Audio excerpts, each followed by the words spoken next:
What if it isn't about relieving symptoms? What if it isn't about getting a cure or getting rid of pain?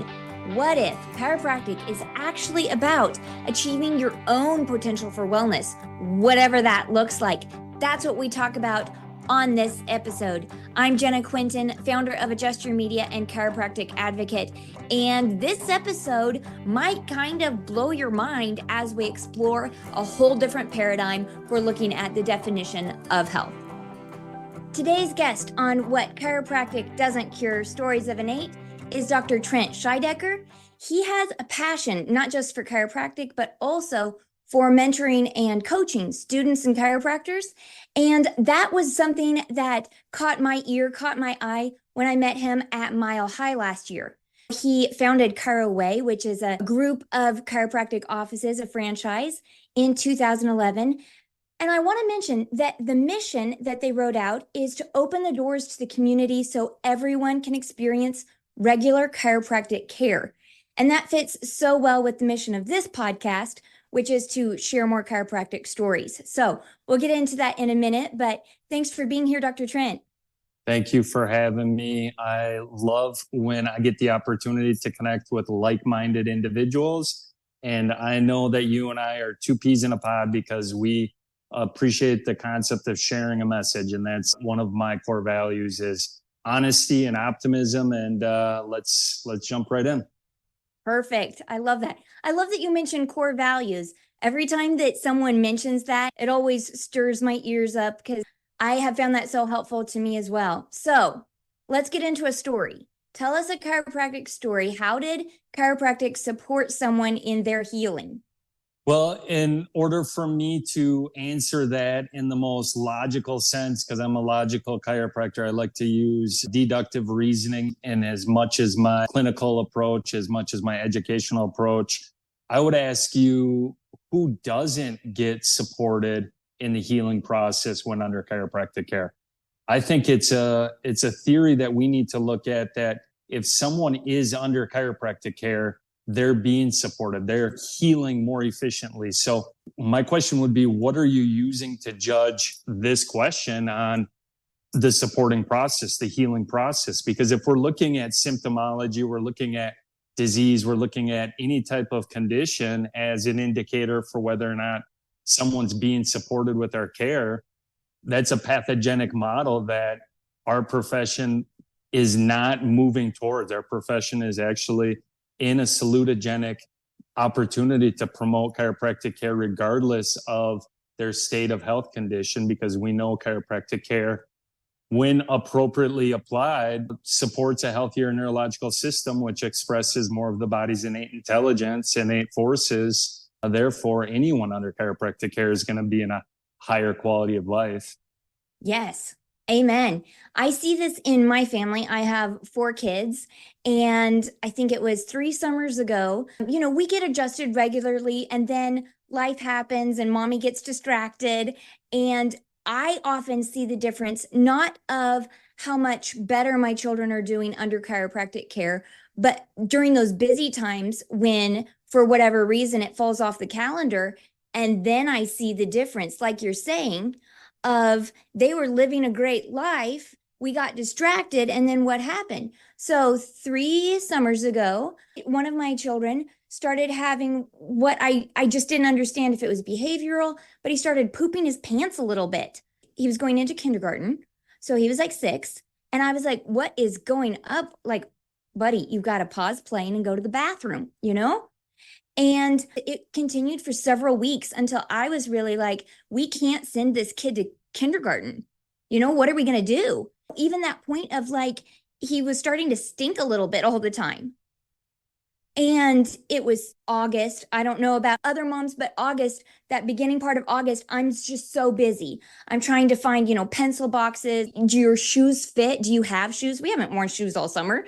And I realized this kid hasn't been checked or adjusted since this issue started. And it was amazing. 2 adjustments, and he had no more problems after weeks of this issue. I was just like, yeah, that difference of he was under chiropractic care and had no symptoms, no issues, no problems.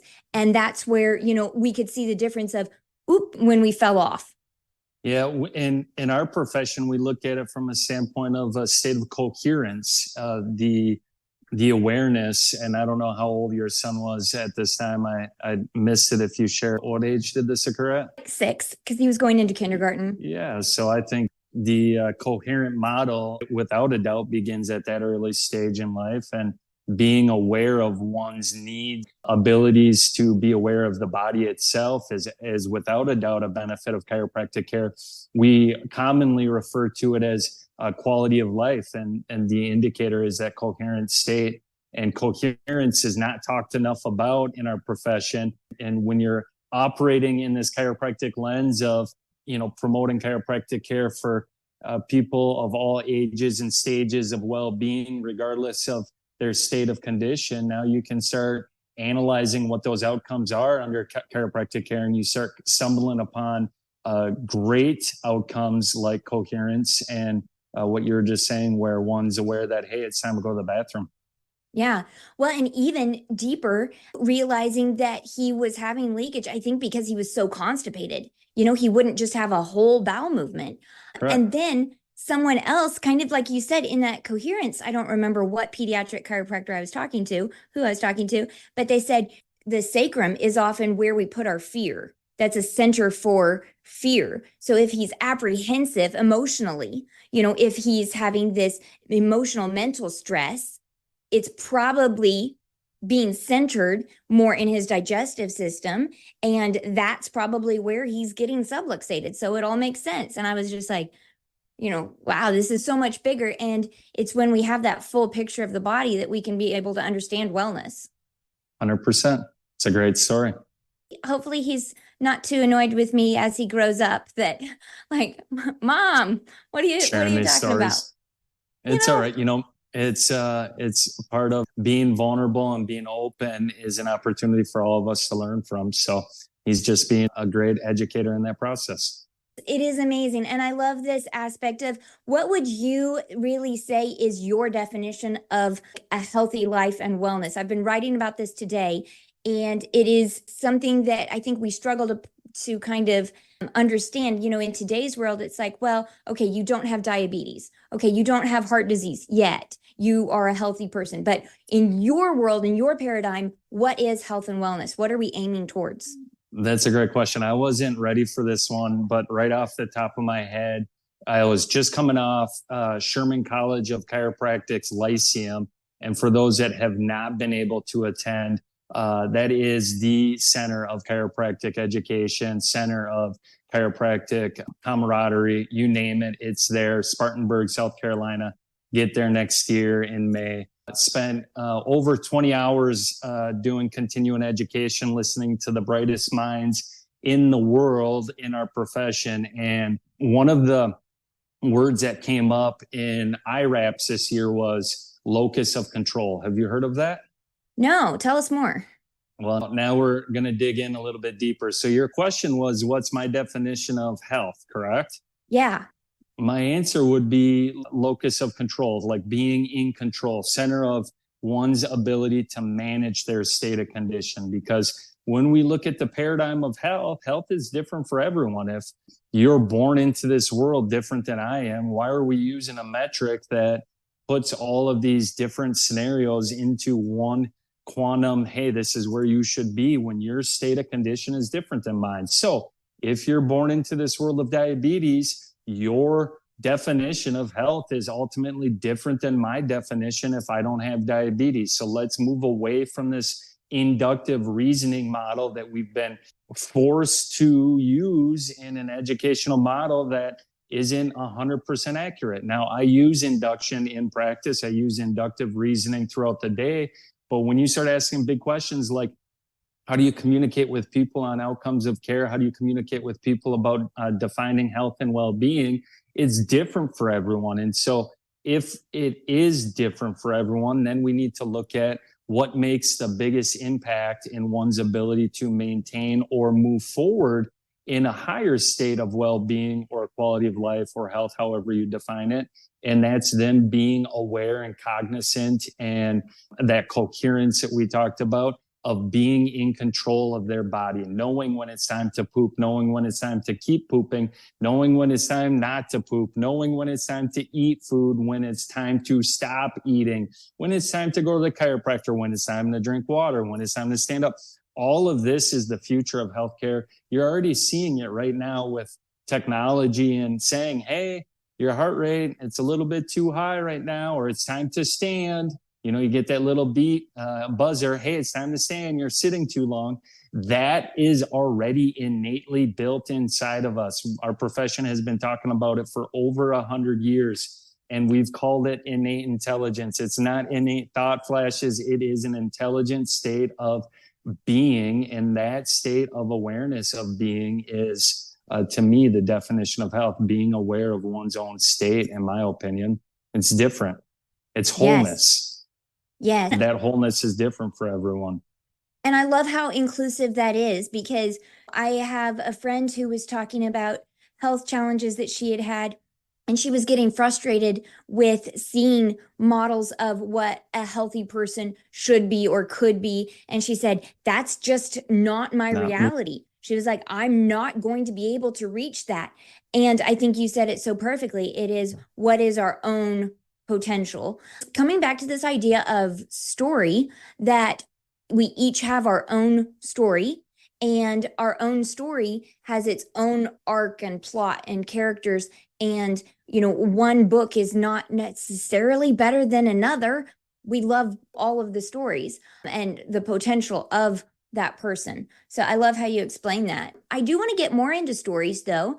How are ways that when you are coaching and mentoring chiropractors with the Chiro Way tribe and others, what are ways that you are sharing more chiropractic stories with people? Keep it simple, stupid. Find your voice, share truth, have critical analysis of the story being told. You know, are we sharing the same stories in our profession that we shared 100 years ago? Because I know that my study of this profession, there were advertisements where chiropractors were stating, some of our 4 founding chiropractors were stating, chiropractic cures deafness, chiropractic cures this. If we're still sharing illogical stories and we're still communicating stories that are not truthful, and we're not telling the full picture, and we're not critically analyzing what we're sharing, now you're just being stuck. You're stuck in the world that was, not what is. I teach and I mentor my chiropractors not to memorize this script, but to understand truth and principles. So being able to study it, having mentors that teach you how to think. How to think is not taught. I just read a book. It's a great book by Travis Corcoran, Restoring Reasoning. If you haven't heard of Restoring Reasoning, go out and get it. It's a book that you should be all reading. It's this concept of looking at the way we think. How we think needs to be improved before we can improve our communication to people on understanding why they need to be under chiropractic care, which brings me to the final point. We teach people this simple concept that chiropractors locate, analyze, and facilitate the correction of what we call a situation called vertebral subluxation. Vertebral subluxation is a state of condition that is negative. It's in their spine, and it's putting pressure and tension within the neurological component. And within that neurological component, there's an impulse, specifically a mental impulse, coming from the body's brain, coming from the body's innate ability to adapt and coordinate to environment, to be able to handle the demands and stress that one goes under. And when we locate and we facilitate the correction through a specific adjustment, that restores the ability to adapt to a higher state of stress or demand, which puts your body in a freer, clearer state of well-being, with the ability to express one's potential, which goes back to that question which you asked, what is health? What's the outcome of health, and how do you define it? Well, it's different for everyone. And so little Joey, who's only 7, comes in and gets their spine checked and adjusted. Now he may be sitting upright maybe a little bit better and bringing the phone upright a little bit better than coming in and being in that state of stress, that state of disorganization. And that same story can be applied to Jane, who's 62 years old and enjoys gardening on a daily basis during the summer in Minnesota because we don't get outside enough. And so she's gardening and she's bent over and she's moving her body. She's eating the food. She's aware of what she's doing to take her life to a new stage at that age, which a lot of people think that they're on the downhill slide. I've been in practice for 14 years and I've seen people that have been under care for 14 years and they tell me that their quality of life is still improving. It's still rising.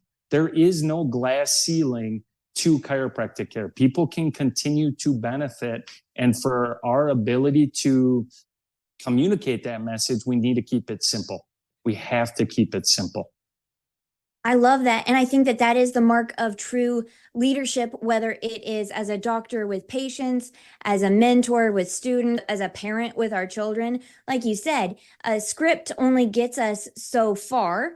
Even like with our kids, when we tell them, say thank you for a gift, instead of, coming at it from more of a being grateful from their hearts, so that it is a spontaneous. I honestly don't mind if my child doesn't say thank you right then, if they have that spirit of gratitude and that they're expressing that wholeheartedly. And I think that that's what you're explaining too, is that keeping it so simple that people understand it with that innate intelligence, which the chiropractic adjustment has just cleared. I think clear is one of the best verbs in chiropractic, because that is what we hear in the stories they tell us, right? Is after they get adjusted, they say, my head, I just feel clear.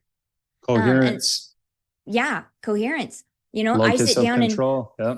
I sit down in my minivan after an adjustment and I'm like, wow, this is it. This is the feeling.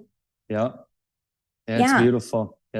And we need to do a better job of sharing it. It's a blessing to have someone like you step into our profession that wants to help chiropractors enhance their ability of communicating and sharing that message, because we've got an issue in the profession, and that issue is we're not promoting, we're not marketing enough. I hear it all the time from chiropractors. Well, I don't need to spend money on marketing. I just have a referral practice. That's fair, but I look at it from the opposite lens. I need to spend money in my community, and I need my community to know I'm here for them when they're ready to accept and move forward with the concept that they need it.